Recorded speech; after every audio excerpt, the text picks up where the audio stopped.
the World Chess Championship bubble. That's something quite unique. And if it goes too long without, you start to long to get back there, even though you know that it's very hard, it's very frustrating. It's a kind of a love-hate relationship at a very high level. That's some of his World Championship trophies. Small ones from Blitz and Rapid typically, and then some of the major trophies. The 2013 one is not here. Magnus Carlsen, this is his first World Championship match.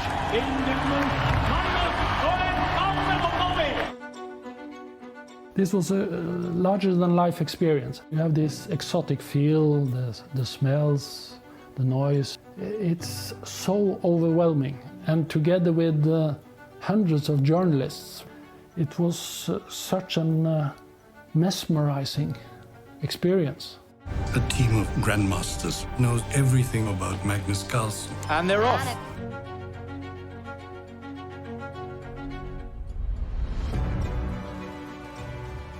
I think I said after the match that, well, now I can die. We had a nice celebration and it was a very happy night for everyone involved when he won in the end. But at that point he was already there mentally in a way. I mean, this was his to win. And it was like a force that we didn't expect to stop. In every match since that, he's been the defending champion, defending his title. How is it different, those matches? It's very different, because in the first you have something to achieve that you haven't achieved before. After that, you either repeat or fall back down. And psychologically, that's much more difficult.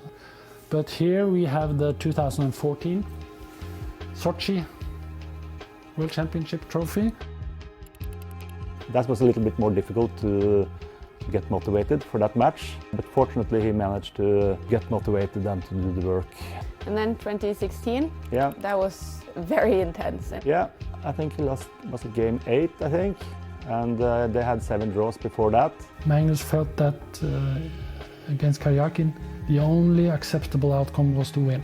Not only because he hates to lose, but it was just simply unacceptable to lose. And he was down 1 game at one point. I think in the first half of the match he was kind of in a good mood and feeling that, okay, if I just continue to play this well, he will eventually crack at some point and I will get in a win.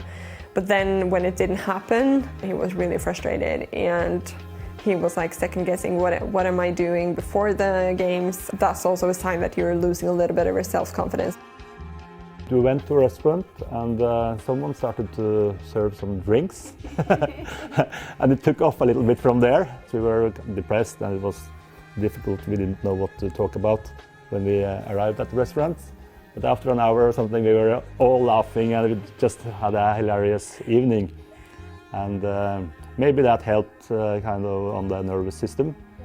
For I think he won the 10th game and then from there he was in control. And then this should be the 2018 one. 2018 Carana, that was a tough one.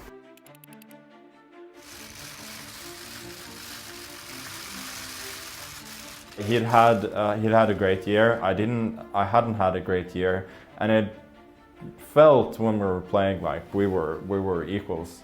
And in that sense, like the other matches, it felt like losing is simply not an option. Like it cannot happen.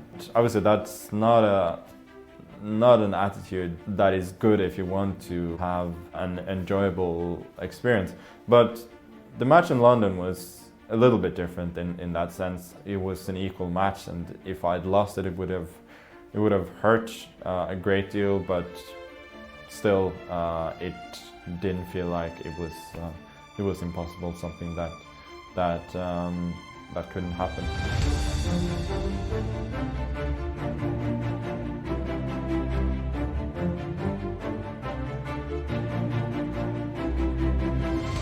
We have some more stuff downstairs, but well, Magnus is not really resting on his laurels. It's really always the next tournament is the most important.